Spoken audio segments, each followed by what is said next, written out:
Sometimes people consider load charts to be a little old-fashioned.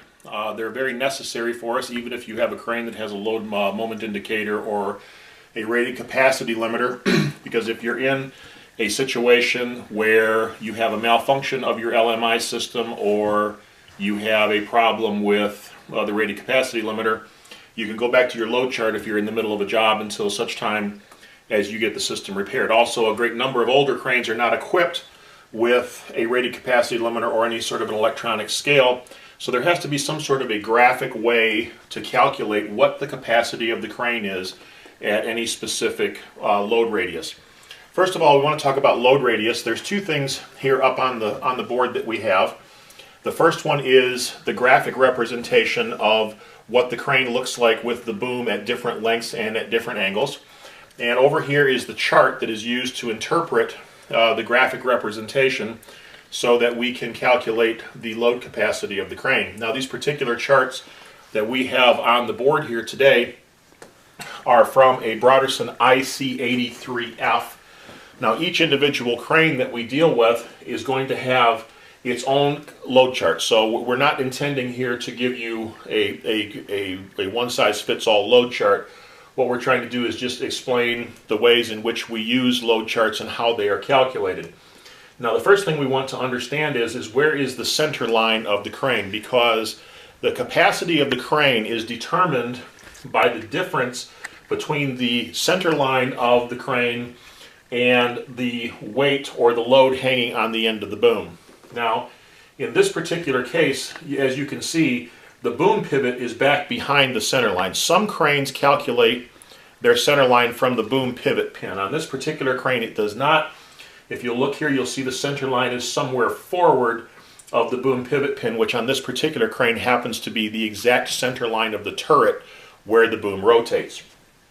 And so we can use the load chart to calculate our load radius. Once again, the load radius is the distance between the center line of the crane and wherever your hook happens to be hanging at that particular moment.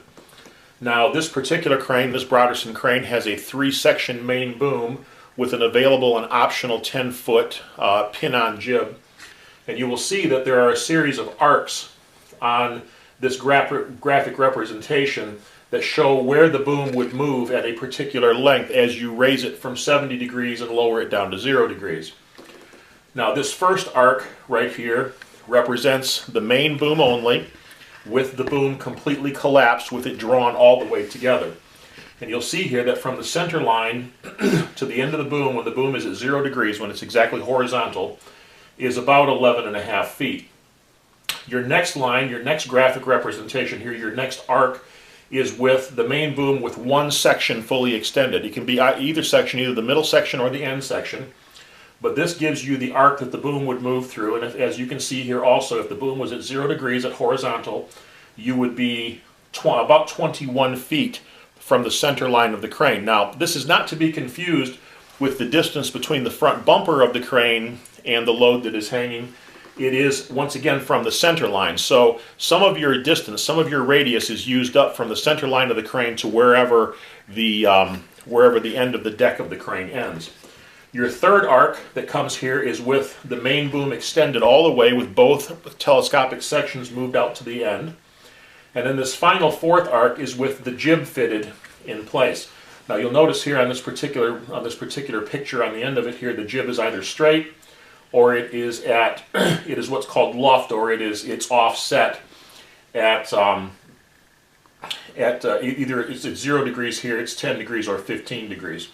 And so some cranes are equipped with a luffable jib or with an offsettable jib. Some cranes are not. Most of them, the jibs are fixed and they're held in the 0 degree position.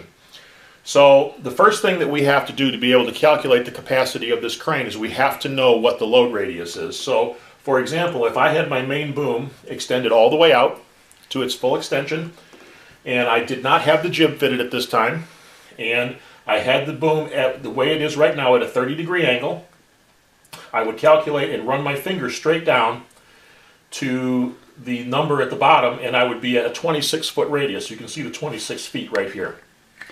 For example, if I had the boom up here at a 45-degree angle, if I moved my finger straight down, I would be at about a 20-foot, 5-inch radius or so. It's just a little bit over 20 feet.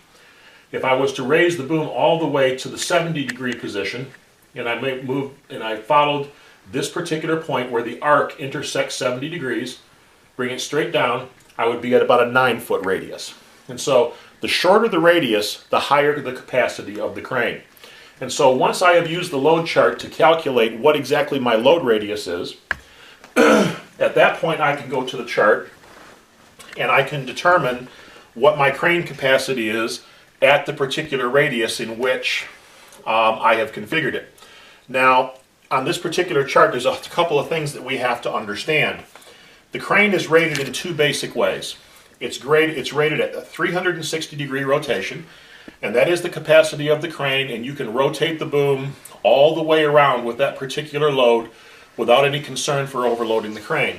Now, in another instance, you can rate the crane as over the front. Now, over the front is generally considered to be with the boom exactly straight ahead at 0 degrees or within 5 degrees of that, which is a very, very short distance. So if you're going to rate the crane over the front, you have to make sure that your boom stays in that over the front position, because as you rotate the boom, you can overload it. For example, excuse me, here on rubber at a 5-foot radius, you have a 9,400 pound capacity rotating the boom 360 degrees. If you have it on rubber just over the front, your capacity is 11,400 pounds. So as you can see here, there's about a 20-25% difference between the capacities that are rated. So we have to determine which we're going to rate our crane for at 360 degrees rotation or over the front.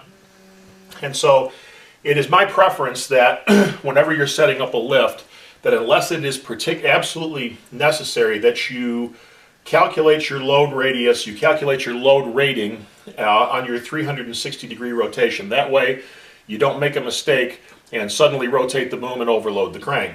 The other thing is we're going to be rated in each of these categories either on rubber or on outriggers. As you can imagine, the crane is much more stable when the outriggers are placed on the ground than it is when it's sitting on its wheels or its tires. And so whenever possible, in any sort of a lifting operation, unless you're going to pick and carry the load, where you actually pick the load and hold it on the end of the boom and actually drive the crane, it's always preferable to rate the crane on outriggers if you possibly can, to make sure the outriggers are down and they're on a stable surface. Now, the other thing that we have to understand is that once we've determined that we're going to rate the crane at a 360 degree rotation, and we've decided, for example, that we're going to have the crane on its outriggers, which is its most stable position, there's also a dark black line on each one of these charts.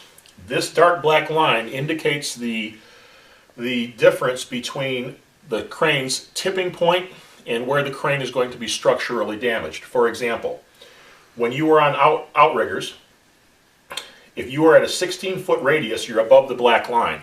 That means that if you overload the crane is not going to tip over. The crane is going to be structurally damaged if you overload it. This represents the crane's structural capacity. When you go below the black line, that is limited by the tipping capacity. When you're on outriggers, when you're at capacity, you're at 85% of tipping capacity. So anything that is below the black line, if you overload the crane, you're going to tip it over. Anything that is above the black line, if you overload the crane, you're going to damage the crane itself, bend the boom, so on and so forth. And so in the example that we gave over here, as you come down with the boom extended all the way out at 30 degrees, you come down here and you find that you're at a 26-foot radius. In other words, you're 26 feet from where the hook is hanging to the center of the turret. And so if we come to our chart here and we go to 26 feet, if the crane is on rubber, my capacity is 650 pounds. If you come to the next chart, which is on outriggers at 26 feet, my capacity is 2,050 pounds.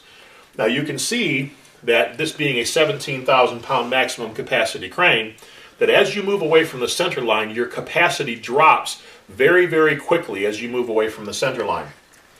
And so the other consideration that we need to have is how many parts of line are we using. For example, on this particular crane, if you look down here, it says use a single part load line for loads up to 9,000 pounds. So if your load is 9,000 pounds or less, you can use a single part line.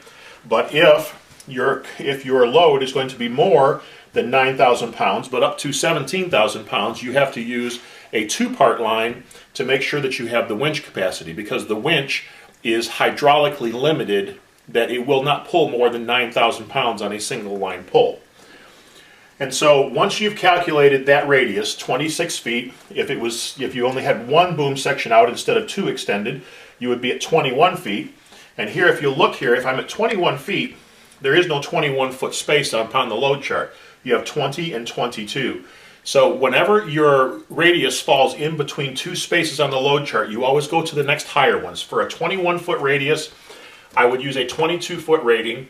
And so on rubber, I would have a capacity of 850 pounds, and on outriggers, I would have a capacity of 2,650 pounds. And so when you have the jib fitted, if you go down here to the bottom, this bottom load chart has to do with the 10-foot jib extension. Now, the jib extension is there for lifting very light loads to very high heights at your maximum height that the crane will reach.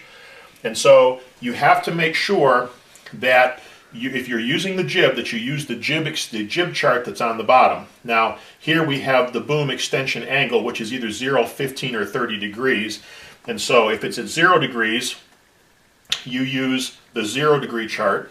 If it's at 15 degrees, you use the 15 degree chart. And if it's at 30 degrees, you use the 30 degree chart. And so in this particular case, most of the cranes that we sell have a non-offsettable jib. And that jib is at 0 degrees. So if I'm using the jib here, I would use the 0 degree boom extension angle. If the boom of the crane is at 0 degrees, this is the angle of the boom of the crane, I have a 2,250 pound capacity. When the boom of the crane's at 30 degrees, this angle here, that you see here at 30 degrees, I have a 2,600 pound capacity.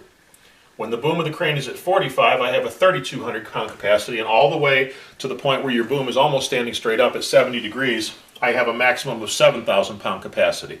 Now, this chart right here just gives you the capacity of the jib itself.